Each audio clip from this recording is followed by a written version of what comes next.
of people use meth that you would never know otherwise. I don't think that meth discriminates across gender or socioeconomic class. I met so many people that I never ever thought would use. People upper class, middle class, lower class. I think primarily the meth users are women. I would have to say that it's women.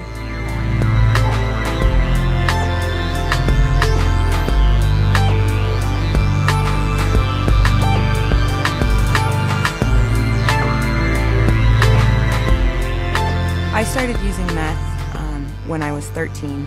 I ran away from home. My mom had not the perfect family life, but I started using, and it was a gateway to just this amazing life, constant move, constant thrill. So, and at first it did that for me. It made everything smooth, and you know, and you lose weight, and people don't really know what's going on all night when you're doing all the cleaning and, using and that type of thing. So they'd all come over and go, oh, I can't believe you're so put together. You're looking fabulous.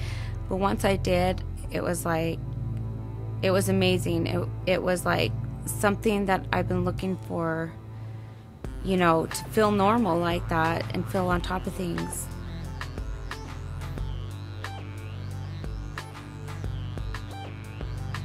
The positive effects turn into negative effects quickly. The staying awake for a night and getting your housework done lasts for a minute. I lost everything I had because of meth. I lost my family. I lost my friends. I lost my sanity, really. I was miserable every day, very lonely.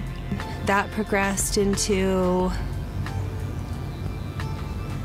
not taking very good care of my son and being emotionally unavailable. The things that I did in my life wasn't for anybody anymore. It was all about me and what I could get out of any situation.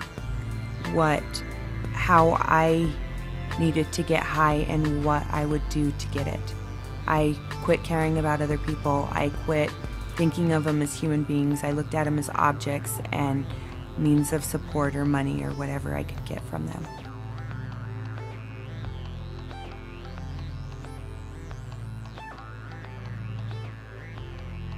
I would never make eye contact with my family. I would always make excuses. I would tell lies where I would never normally lie before. And I think at the moment where I needed it, I think was a really big red flag that I had crossed some line. I went to jail, and my daughter was in the backseat of the car, and I didn't see anything wrong with it. I sat in jail for 2 days, and I realized at that point that something needed to change, something needed to happen.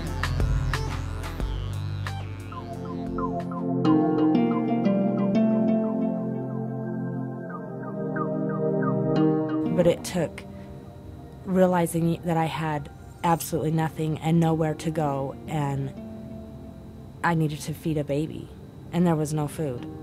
Losing my oldest son, Taryn. He was the only thing that I ever loved. He was all I had to live for. And when they took him from me, they put a restraining order against me. I couldn't go within 500 feet of him, and that was all I had. That was my only will to live. And I needed someone to respect me and to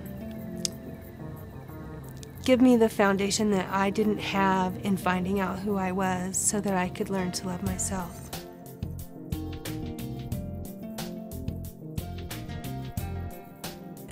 It's a whole different, it's a 180. When before I was just hopeful that I could score. I was just hopeful I could make another day. Now I can actually look out. I still keep it day to day, but I can look out and look at the future and see there is still hope. I am hopeful for the future. I'm hopeful that my family will continue to stay a big support in my life, and I am hopeful that I will be able to continue to stay clean for the rest of my life.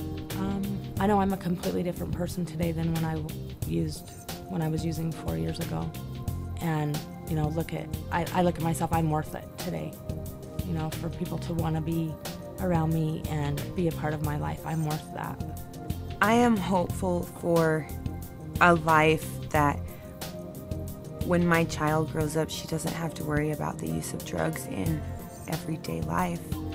I am hopeful that we can find some way to fight this disease and win.